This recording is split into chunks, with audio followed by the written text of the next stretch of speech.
கிறிஸ்து இயேசுவில் அன்புமிக்க அருமையான அன்னையின் பக்தர்களே, தவக்காலம் 5ஆம் ஞாயிறிலே நாம் அடியெடுத்து வைத்திருக்கிறோம். இன்றைய 3 வாசகங்களும் நமக்கு ஒரு அருமையான பாடத்தை சொல்லித் தருகின்றன. முதல் வாசகத்திலே இறைவாக்கினர் இதோ புது செயல் ஒன்றை கவனியுங்கள் என்று தேர்ந்தெடுத்த தனது மக்களுக்காக அவர் செய்கின்ற அருமையான செயலை ஏசாயா கூறுவதை கேட்டோம். புது வாழ்வை புரிந்து கொள்ளச் சொல்லுகிறார். கடலிலே பாதை அமைப்பதாக சொல்லுகிறார். அதை எப்படி புரிந்து கொள்ள வேண்டும் என்று அவரே அவர்களுக்கு வழியும் சொல்லித் தருகிறார். இதையே பிலிப்பியருக்கு எழுதிய இரண்டாவது வாசகத்தில் பிலிப்பியருக்கு எழுதிய திருமுகத்தில் பவுலடியார் கூறுவதை காணுகிறோம்.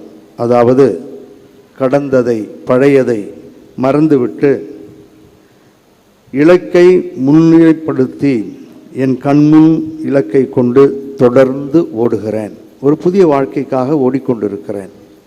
ஆகவே புது வாழ்வை நோக்கிய பயணத்தை அவர் சொல்லுகிறார்.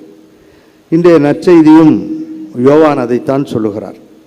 இதையொத்த கருத்தையே மிகவும் அழகாக அவர் கூறுகிறார். அருமையான வாழ்க்கை பாடம் ஒன்றை நமக்கு சொல்லித் தருகிறார். விரிவாக பார்ப்போம். இன்றைய நற்செய்தியில் 2 வகையான உரையாடல்களை யோவான் பதிவு செய்கிறார். ஒன்று, இயேசுவும் மறைநூல் அறிஞரும் பரிசேயர்களும். இரண்டாவது, இயேசுவும் விபச்சாரத்தில் பிடிபட்ட பெண்ணும். இதை 2ஐயும் மையப்படுத்தித்தான் அங்கே மெசியாவாகிய நீதி அரசர் என்று ஒரு தலைப்பை கொடுத்திருக்கிறேன். எப்படி என்று பார்ப்போம். முதல் உரையாடல் தொடங்கியவர்கள் மறைநூல் அறிஞர்கள், பரிசேயர்கள், அவர்களோடு இருந்த அவரை சார்ந்த மக்கள். இவர்கள் தங்களையே ஒழுக்க சீலர்களாகவும் சமயத்தின் பாதுகாவலர்களாகவும் அவர்களாகவே வைத்து கொண்டார்கள். இப்படி இருக்கிறத நம்ம நாட்டிலையும் பார்க்கலாம். பல நேரங்களில் ஆளாளுக்கு ஒன்று இந்த சமயத்தை மையப்படுத்தி ஏதாவது ஒன்றை செய்து கொண்டிருப்பதை பார்ப்பீர்கள். வேடம் போட்டு கொண்டார்கள். பித்தலாட்டத்தோடு அவர்கள் வாழ்க்கை நடத்தினார்கள். இவர்கள் விபச்சாரத்தில் கையும் மெய்யுமாக பிடிப்பட்ட பெண்ணை நடுவில் நிறுத்தி மோசே சட்டப்படி இவளை கல்லால் எறிந்து கொள்ள வேண்டும் என்ற உரையாடலை ஆரம்பிக்கிறார்கள். நீர் என்ன சொல்லுகிறீர்? இதுதான் கேள்வி. மோசே சட்டம் தெளிவாக சொல்லுகிறது, விபச்சாரத்தில் பிடிப்பட்டவர்களை கல்லால் எறிந்து கொள்ள வேண்டும் என்று. நீர் என்ன சொல்லுகிறீர் என்று கேட்ட பொழுது இயேசு எந்த விதமான வாக்குவாதத்திற்கும் செல்லவில்லை. அவர் ஒன்றும் புரியாதவர் அல்ல. அவருக்கு சட்டம் தெரியும். ஆகவே அவர் மனதிற்குள்ளாகவே இவ்வாறு நினைத்திருக்க வேண்டும். இணை சட்டங்கள், லேவியர் இதில் சொல்லப்படுகின்ற சட்டங்கள் அவருக்கு தெரிந்திருக்கும். என்ன, விபச்சாரத்தில் ஈடுபட்ட ஆண் எங்கே? அவரை காணோம். சாட்சிகள் இருக்க வேண்டும். விபச்சாரத்தில் ஈடுபட்டார்கள் என்றால் அதை பற்றிய சாட்சிகள் வேண்டும். குறைந்தது 2 சாட்சிகளாவது வேண்டும். யாரும் இல்லை. ஆகவே இயேசு மிக தெளிவான ஒரு சூழலை புரிந்து கொள்கிறார். இவர்கள் ஒரு சூழ்ச்சி செய்கிறார்கள் என்று அவர் புரிந்து கொண்டார். என்ன சூழ்ச்சி அது? இது நம்முடைய வாழ்க்கையிலும் இருக்கும். ஆகவே தான் நிறுத்தி நிதானமாக சொல்லுகிறேன். மோசே சட்டப்படி கொள்ளுங்கள் என்றால், அவளை கல்லால் எறிந்து கொள்ளுங்கள் என்று சொன்னால், 3 ஆண்டுகள் அவர் போதித்து கொண்டிருந்த அன்பு, மன்னிப்பு, பரிவு, இரக்கம், அடுத்தவரை ஏற்றுக்கொள்ளுங்கள் போன்ற விழுமியங்கள் எல்லாம் ஒன்றுமில்லாமல் போய்விடும், தவிடு பொடியாகிவிடும். ஆகவே இரக்கமே இல்லாதவன் இவன் என்று சொல்லுவார்கள். சொல்வது ஒன்று, செய்வது ஒன்றாக இருக்கிறது என்று அவர் மீது குற்றம் கண்டுபிடிக்க ஒரு வாய்ப்பு கிடைத்துவிடும். அதை விடுத்து மோசே சட்டப்படி கொள்ளாதீர்கள் என்று ஒருவேளை இவர் சொல்லிவிட்டால் இவர்கள் இன்னும் கூக்குரலிடுவார்கள். எப்படி? இந்த சட்டம் யாவேயிடம் இருந்து வந்தது. யாவே மோசேயிடம் கொடுக்க, மோசே அதை நம்மிடம் கொடுத்தார். ஆகவே இந்த சட்டம் கடவுளுக்கு இணையானது. மோசே வழி வந்தாலும் இது இறைவனிடமிருந்து வந்தது. ஆகவே இறைவனுடைய சட்டத்தையே மாற்றக்கூடிய அளவிற்கு, அதை மாற்றி திருத்தி எழுதக்கூடிய அளவிற்கு கொள்ளாதீர்கள் என்று சொல்லுகிறான். இவனைப் போல ஒரு அயோக்கியன் தன்னையே கடவுளாக மாற்றிக்கொள்ளக்கூடியவன் இருக்கிறானா? இப்படி இருக்கலாமா? இது இறைவனையே படித்துரைப்பதல்லவா? பழைய வார்த்தை தேவதூஷணம்னு சொல்லுவாங்க. இறைவனையே பழித்துரைப்பதல்லவா? இவனை எப்படி நாம் ஏற்றுக்கொள்வது? பிடியுங்கள், அடியுங்கள் என்று கூக்குரலிட்டு ஒரு கூச்சலிட்டு பிடித்துக் கொள்ளலாம் என்று அவர்கள் நினைத்தார்கள். எதை சொன்னாலும் அவர் மாட்டிக்கொள்வதற்கான, அவரது விழுமியங்கள் அடிவாங்குவதற்கான வாய்ப்புகள் நிறைய இருப்பதை இயேசு நன்கு அறிகிறார். இங்குதான் நம்முடைய வாழ்க்கையை சற்று யோசித்து பாருங்கள்.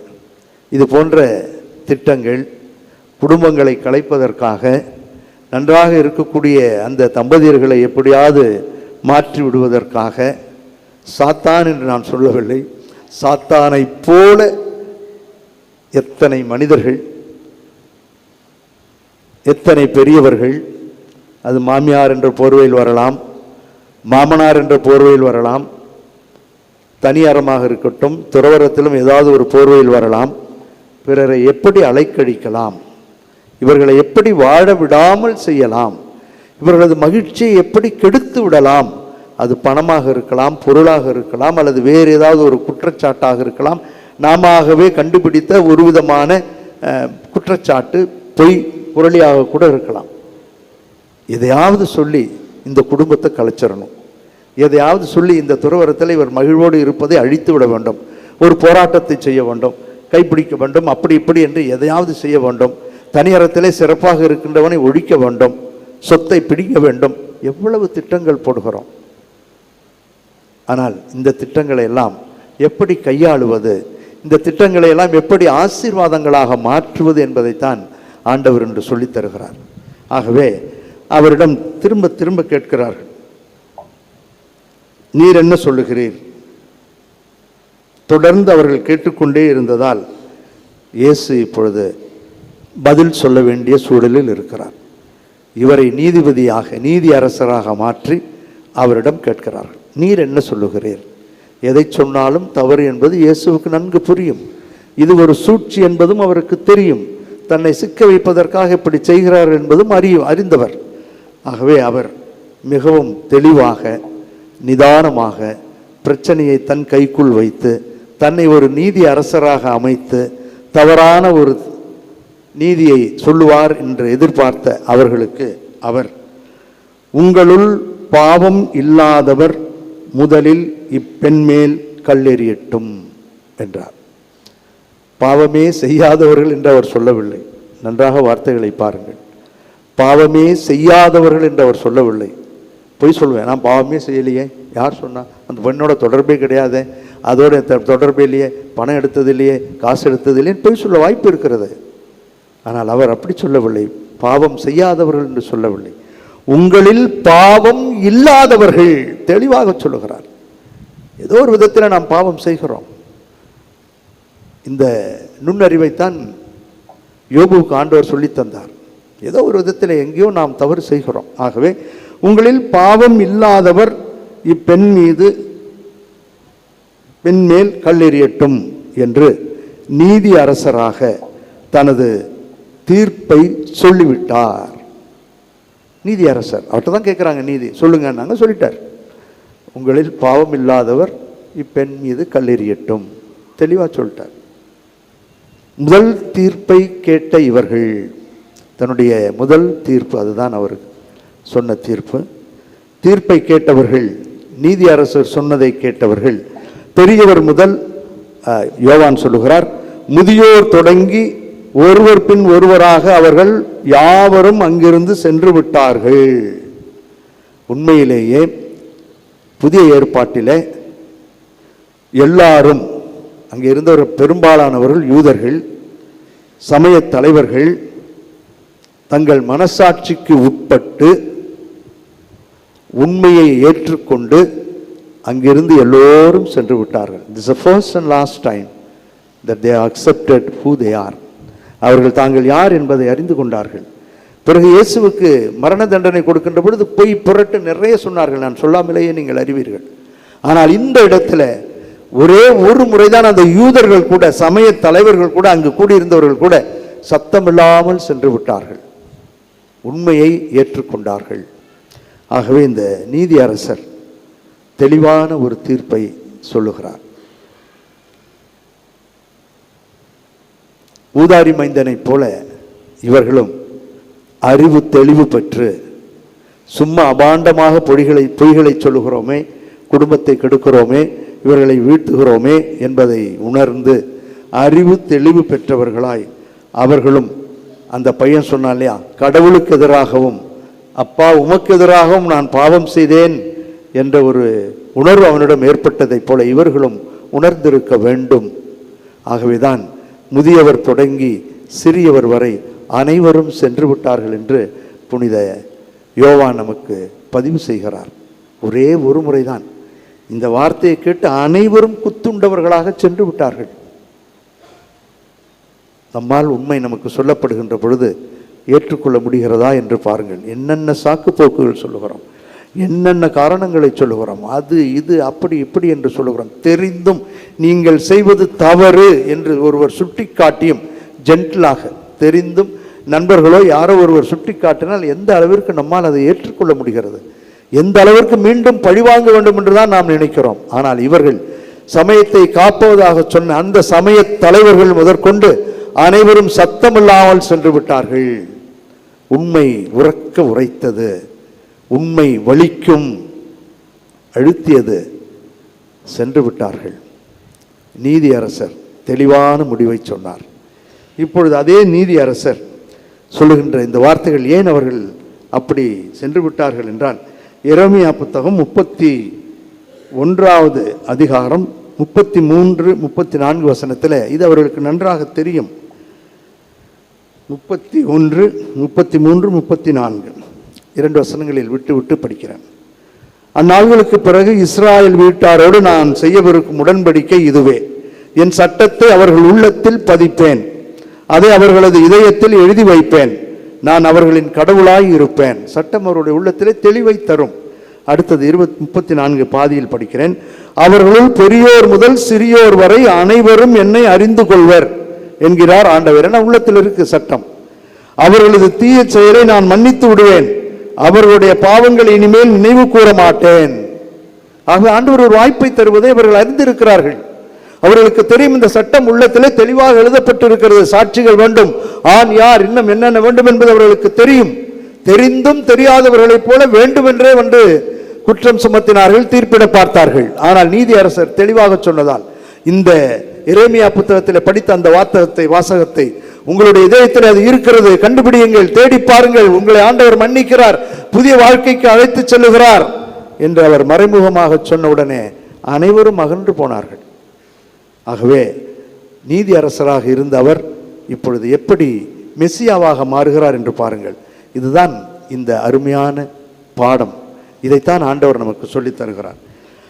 2வது உரையாடல் இப்பொழுது பெண்ணோடு அவர் கேட்கிறார். விபச்சாரத்தில் பிடிபட்ட பெண்ணும் இயேசுவும். மெசியாவை போல் இயேசு மாறுகிறார், பேசுகிறார். அவர் அப்பெண்ணிடம் அவர்கள் எங்கே?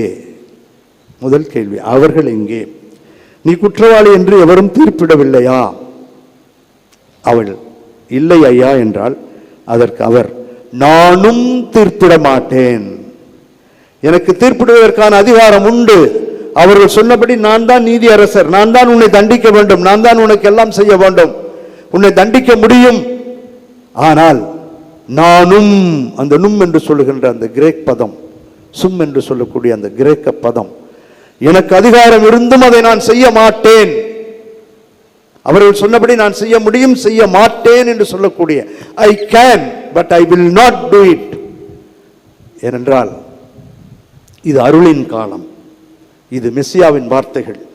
இனி பாவம் செய்யாதே, நானும் தீர்ப்பளிக்கவில்லை, நீர் போகலாம், இனி பாவம் செய்யாதீர் என்று லூக்கா 15 அந்த உதாரி மைந்தனுடைய தந்தை செய்ததை போலவே அமர்ந்து அவள் அருகிலே இருந்து இவை அனைத்தையும் அவருக்கு செய்கிறார். இனி பாவம் செய்யாதே, நானும் தீர்ப்பிட மாட்டேன், என்னால் முடியும், ஆனால் செய்ய மாட்டேன் என்று சொல்லுகின்ற அருமையான தெய்வம். இயேசுவும் சக்கேயும் சந்தித்த பொழுது கூட நாம் இப்படித்தான் பார்க்கிறோம். லூக்கா எழுதிய நற்செய்தி 19வது அதிகாரம் 9-10 நாம் இப்படித்தான் படிக்கிறோம். இயேசு அவரை நோக்கி, இன்று இந்த வீட்டிற்கு மீட்பு உண்டாயிற்று, ஏனெனில் இவரும் ஆபிரகாமின் மகன்தானே. இழந்து போனதை தேடி மீட்கவே மானிட மகன் வந்திருக்கிறார் என்று சொன்னார். ஆகவே நீங்களும் நானும் பல நேரங்களில் இழந்து போயிருக்கிறோம், ஓடி போயிருக்கிறோம், வெளியே போயிருக்கிறோம். இது அருளின் காலம், ஆண்டவரின் காலம், மெசியாவின் காலம். உயிர்ப்பின் ஒளியிலே இதை படித்து பார்த்தீர்களானால் ஆண்டவர் எவ்வளவு நல்லவர் என்பதை நம்மால் சுவைக்க முடியும்.